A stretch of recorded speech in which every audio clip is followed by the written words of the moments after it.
Carbon monoxide जो है वो कैसे हम लोग को हार्मफुल इफेक्ट पॉल्यूशन क्रिएट करता है। तो कार्बन मोनोऑक्साइड जो होता है मोस्ट सीरियस पॉल्यूटेंट है। कार्बन मोनोऑक्साइड जो है एक मोस्ट सीरियस पॉल्यूटेंट है। ये कलरलेस होता है, मतलब इसका कोई कलर नहीं होता है। ऑडरलेस होता है, highly poisonous in living being due to its ability to block the delivery of oxygen to the organ and tissue. ऐसा इसलिए होता है क्योंकि कार्बन मोनोऑक्साइड होमोग्लोबिन से कंबाइन होके एक बहुत ही स्टेबल कॉम्प्लेक्स बनाता है जो 300 गुना तक ज़्यादा मजबूत होता है ऑक्सीजन के कंपेयर। ऑक्सीजन भी बाइंड होता है हेमोग्लोबिन से, तभी तो उसका ट्रांसपोर्टेशन होता है। उसी तरीके से कार्बन मोनोऑक्साइड भी हेमोग्लोबिन से बाइंड हो सकता है।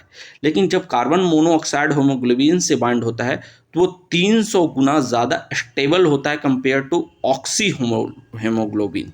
ठीक है, तो जिसके कारण से ये एक स्टेबल बनाता है। कार्बन मोनोऑक्साइड जब बाइंड होता है किसके साथ, हेमोग्लोबिन के साथ, तो उसके कारण से जो ये ब्लॉक कर देता है delivery of oxygen to organ and tissues.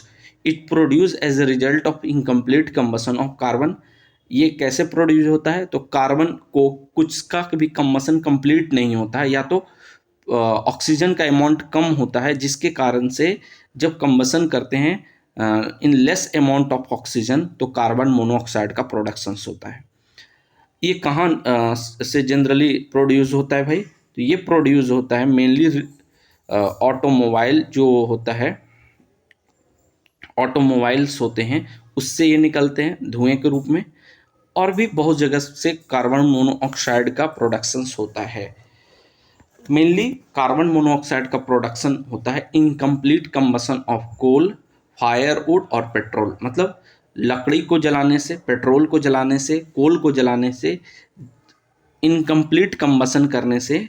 मतलब इनकम्प्लीट कम्बसन का मतलब क्या है, प्रचुर मतलब इनफ अमाउंट में ऑक्सीजन नहीं प्रेजेंट हो, उस केस में जो गैस निकलता है उसको हम लोग कार्बन मोनोऑक्साइड बोलते हैं।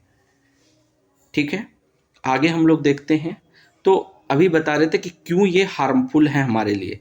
कार्बन मोनोऑक्साइड जो होता है वो हमारे डिलीवरी ऑफ ऑक्सीजन को कैसे चॉक करता है हमारी बॉडीज में। तो ये हेमोग्लोबिन से बाइंड करके कार्बोक्सी हेमोग्लोबिन बनाता है, which is about 300 time more stable then oxy haemoglobin complex. अरे भाई, अगर कार्बन मोनोऑक्साइड का कंसंट्रेशन बढ़ेगा तो कंसंट्रेशन बढ़ने से वो क्या होगा, हेमोग्लोबिन के साथ हम सांस लेंगे तो उसके साथ क्या होगा, कार्बन मोनोऑक्साइड जाएगा, वो हेमोग्लोबिन से कंबाइन होके क्या बनाएगा, एक स्टेबल कार्बोक्सी हेमोग्लोबिन बनाएगा जो कि 300 गुना ज़्यादा स्टेबल होगा। अब भाई हेमोग्लोबिन ही तो हमारा काम क्या करेगा, ऑक्सीजन का ट्रांसपोर्ट करने के साथ, और वो बाइंड अप हो जाएगा किसके साथ, कार्बन मोनोऑक्साइड के साथ। जब वो कार्बन मोनोऑक्साइड के साथ बाइंड अप हो जाएगा तो जाहिर सी बात है उतना वो डिलीवरी के लिए ऑक्सीजन, जो ऑक्सीजन का डिलीवरी है वो रुक जाएगा। क्यों, क्योंकि सारा हेमोग्लोबिन किसके साथ जुड़ गया है, कार्बन मोनोऑक्साइड के साथ। तो वहाँ पर ऑक्सीजन को डिलीवरी के लिए हेमोग्लोबिन नहीं मिलेगा। तो इसके के कारण से जो ये है डिलीवरी ऑफ ऑक्सीजन को चॉक कर देता है, इसीलिए हमारे लिए हार्मफुल होता है कार्बन मोनोऑक्साइड। तो in blood when concentration of carboxy haemoglobin reach up to 3 से 4%, oxygen carrying capacity of blood is greatly reduced. भाई जाहिर सी बात है, ज़्यादा कार्बोक्सी हेमोग्लोबिन का अमाउंट जब बढ़ जाएगा हमारे बॉडी में तो oxygen carrying capacity of blood का क्या हो जाएगा, घट जाएगा।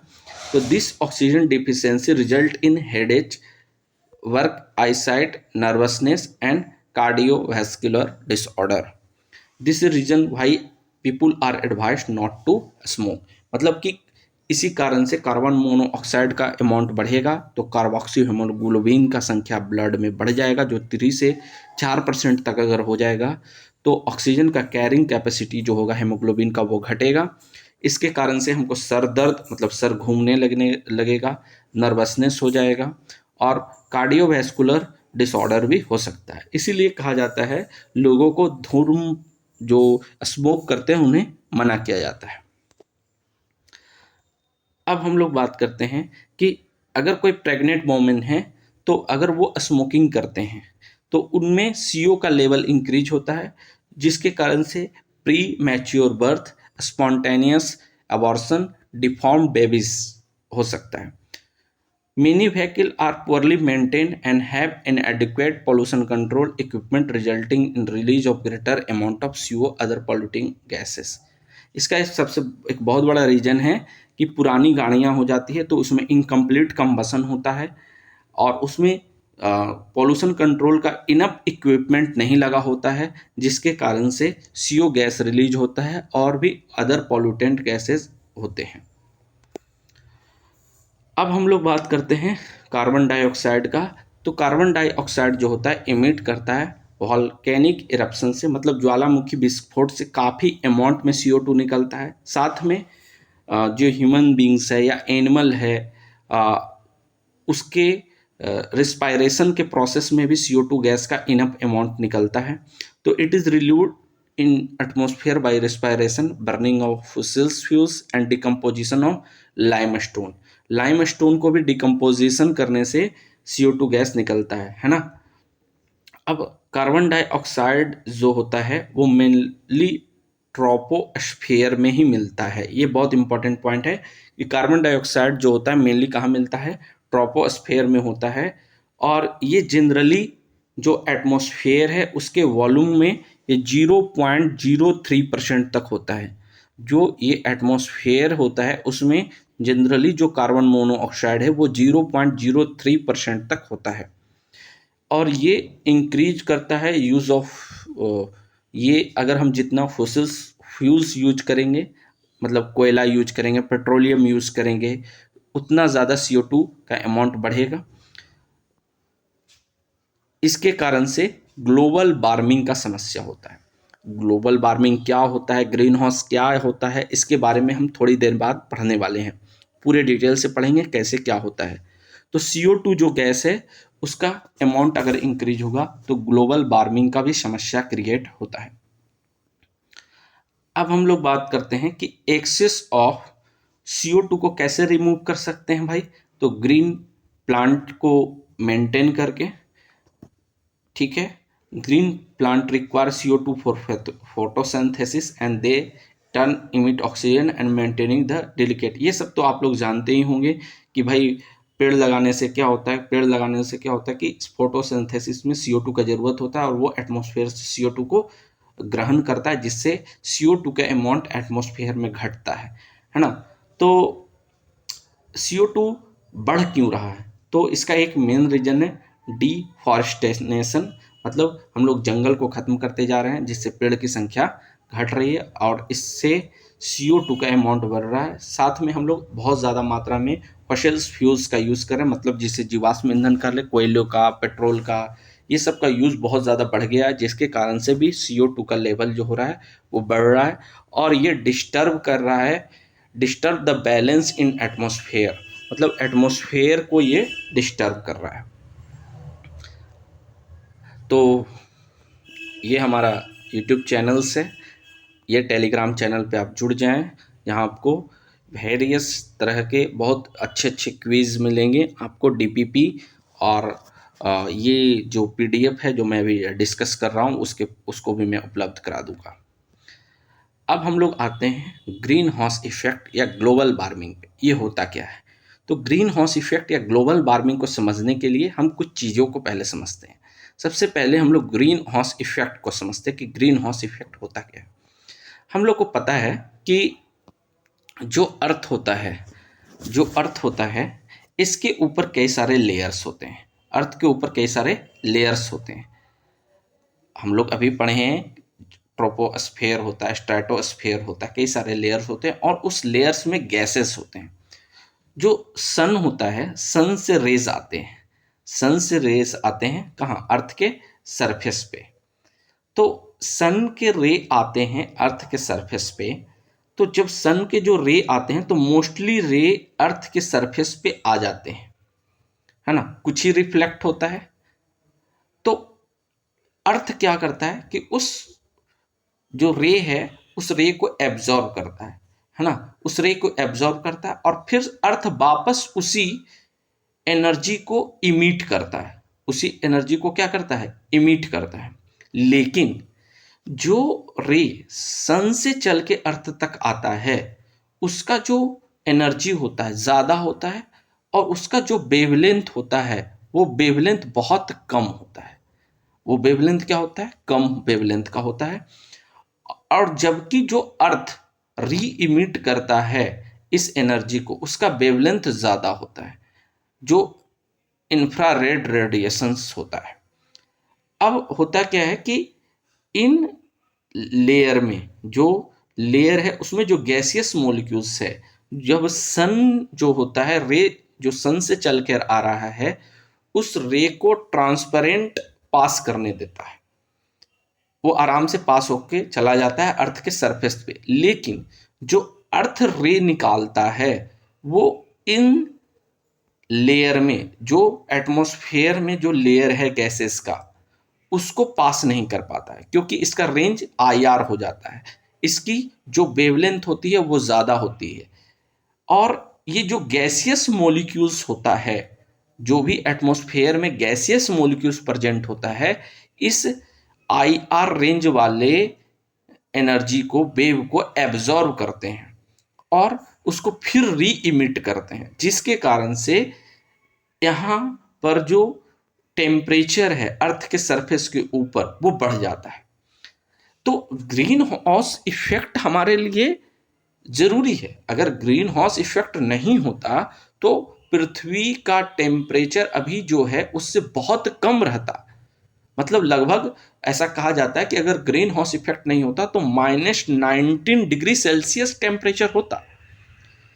तो ग्रीन हाउस इफेक्ट जरूरी है ताकि हमारा अर्थ क्या रहे, वार्म रहे, है ना, अर्थ वार्म रहे। लेकिन अगर ये गैस जो एब्जॉर्ब कर रहा है, ये आईआर रे जो अर्थ इमिट कर रहा है, अगर इसका अमाउंट बढ़ जाए, मतलब जो ग्रीन हाउस गैसेस हैं, जो भी ग्रीन हाउस गैसेस हैं, जो भी ग्रीन हाउस गैसेस हैं,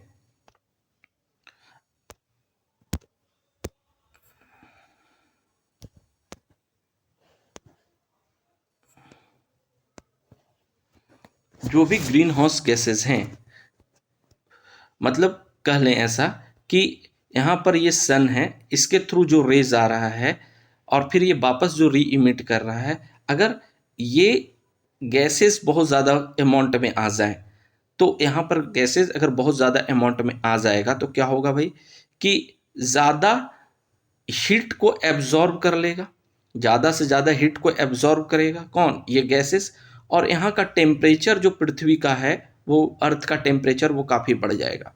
सिर्फ ग्रीन हाउस इफेक्ट से इस तरीके से खेती भी किया जाता है भाई, है ना, कि यहाँ पर देखिए कि ये आपका सन है और ये आपका ग्लास है।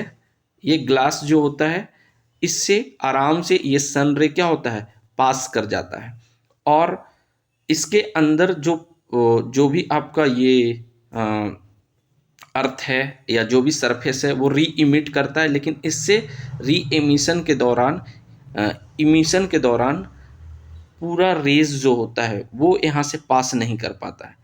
तो यहीं पे जो अंदर गैसियस मॉलिक्यूल्स होता है इन रे को एब्जॉर्ब करता है, जो कौन, ये सरफेस इमिट कर रहा है उसके एब्जॉर्ब करता है और यहीं पे रहता है। और यहाँ से ये आईआर वाला रे को पास, आईआर रे जो होता है वो पास नहीं कर पाता है इन ग्लासेस के थ्रू।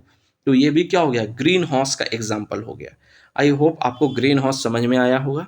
तो ग्रीन हाउस हमारे अर्थ के लिए ज़रूरी है, लेकिन ये जो गैसेज हैं, जो आईआर रेज आ रहा है सरफेस से, उसको एब्जॉर्ब करने वाले गैसेस की संख्या बहुत ज़्यादा अगर बढ़ जाए तो क्या होगा, बहुत ज़्यादा अगर बढ़ जाएगा तो ज़्यादा गर्म हो जाएगा, क्योंकि वो पास तो करने देगा ही नहीं आईआर रेज को, जिससे गर्मी बढ़ती है। तो इसके कारण ग्लोबल वार्मिंग का समस्या क्रिएट होता है।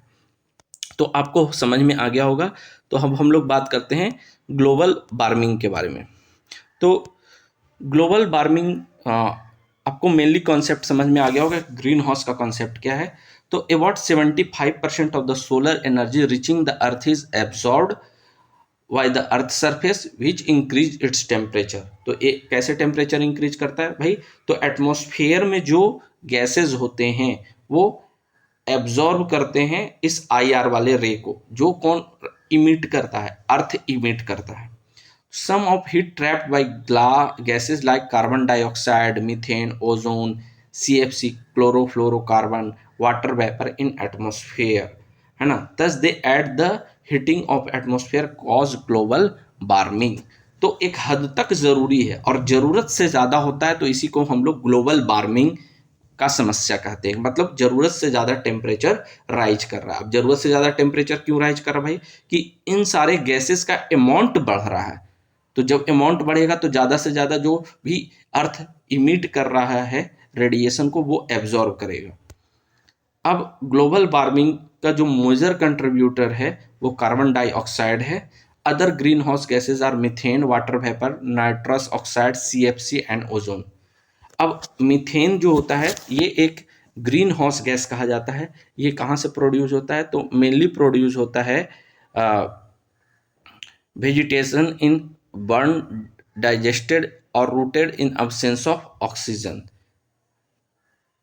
Is release in paddy field, coal mines, garbage dump जहाँ होता है, और फॉसिल फ्यूल्स से। मतलब मेनली कह लीजिए कि कोल्स माइंस जहाँ होता है वहाँ से मीथेन गैस का प्रोडक्शन होता है। कुछ सड़ा गला चीज सड़ने गलने से भी मीथेन का प्रोडक्शन होता है। ठीक है। जहाँ हम लोग कूड़े करकट को डंप करते हैं वहाँ से भी मीथेन का प्रोडक्शन होता है। CFC, तो CFC का प्रोडक्शन कहाँ होता है? तो ये एक मैन मेड इंडस्ट्रियल केमिकल है।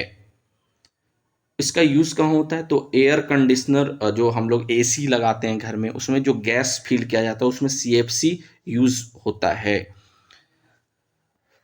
ऑल्सो डैमेज ओजोन लेयर, ये ओजोन लेयर को भी डैमेज करता है CFC। नाइट्रस जो ऑक्साइड होता है वो नेचुरली इन्वायरमेंट में जनरली मिलता है। ये भी ग्लोबल वार्मिंग का समस्या क्रिएट करता है। Their quantity increased due to use of chemical fertilizer and burning of fossil fuels. This led to increase in global temperature. कैसे बढ़ाता है? पूरे मैकेनिज्म को हम लोग समझ चुके हैं। Increase in the global temperature led to melting of polar ice caps, flooding of low-lying area all over the earth. तो ग्लोबल वार्मिंग बढ़ेगा, ग्लोबल वार्मिंग होगा तो उससे टेम्परेचर राइज होगा, टेम्परेचर राइज होगा तो जो बर्फ है पोल पे, पृथ्वी के पोल पे जो बर्फ है वो क्या होगा? पिघलेगा। तो उससे क्या होगा कि सी लेवल का वाटर बढ़ेगा, और इससे क्या होगा कि जो समुद्र के आसपास वाले देश हैं या वैसा देश जो वैसा एरिया, वैसा प्लेस जो समुद्र के किनारे हैं, उनके डूबने के चांसेस भी बढ़ेंगे। Increase in global temperature increase the incidence of infectious disease like dengue, malaria, yellow fever, sleeping sickness. भाई ग्लोबल टेम्परेचर, अगर टेम्परेचर जनरली इंक्रीज होता है तो इससे क्या होता है कि dengue, malaria, fever, sleeping sickness बढ़ता है, क्योंकि ये सब वेक्टर, मतलब इनको, इनके जो भी वायरस हो जाए या जो भी जिनके कारण ये फैलता है, वो मच्छर, मक्खी, ये सब का क्वांटिटी क्या होता है? बढ़ जाता है टेम्परेचर बढ़ने से। तो इसके वेक्टर कौन होते हैं? इनके वेक्टर, इनके वायरस के जो वेक्टर्स होते हैं वो आपके मच्छर, मक्खी, ये सब ही होते हैं। तो उसका संख्या बढ़ेगा तो इन सब रोगों का संख्या भी बढ़ता है। अब हम लोग बात करते हैं green house is a glass covered cold area in which flower, vegetables, solar radiation pass through. अभी हम लोग इसके फिगर्स को देखे हैं, ये तो ये इसी के बारे में वो डिस्कस हो रहा है, तो ये डिस्कस हम लोग कर चुके हैं। Green house is a glass covered cold area in which flower, vegetable, fruits are grown. Solar radiation pass through the transparent glass and heat up the soil, the plant. The warm soil plane emit क्या? IR radiation, since glass is IR radiation को ये क्या करेगा? पास नहीं होने देगा। It partially reflect, partially absorb this radiation. This mechanism keep energy to the sun trapped in the greenhouse. तो इस बात को हम लोग डिस्कस अभी कर चुके हैं कि भाई ये सन रे यहाँ आएगा और सन रे आने से सन रे आने से क्या होगा, सन रे आने से ये जो सॉइल है, ये सॉइल इन रे को एब्जॉर्ब करेगा, सन रे को, और वापस एनर्जी रिलीज करेगा IR के फॉर्म में। और ये जो ग्लासेस हैं ये IR रेडिएशंस को उतना पास नहीं करने देगा, मतलब पार्शियली पास होगा, जिसके कारण से इसके अंदर जो भी गैसेस हैं, मतलब इस हॉस के अंदर जो भी गैसेस होंगे वो इस रेडिएशन को एब्जॉर्ब करेंगे और वापस री एमिट करेंगे, जिससे ये जो हीट है यहीं घूमता रहेगा, जिसके कारण से इस ग्लास के अंदर टेम्परेचर राइज करता है। सेम एज ए अर्थ पे भी होता है यही कॉन्सेप्ट। आई होप आपको समझ में आया होगा आज ग्लोबल वार्मिंग क्या होता है, ग्रीन हाउस इफेक्ट क्या होता है और कौन से चीज़ें इफेक्ट करती हैं। अब मिलते हैं हम लोग नेक्स्ट वीडियो लेक्चर्स में, जहाँ पर और भी हम चीज़ों को डिस्कस करेंगे। Thank you for watching.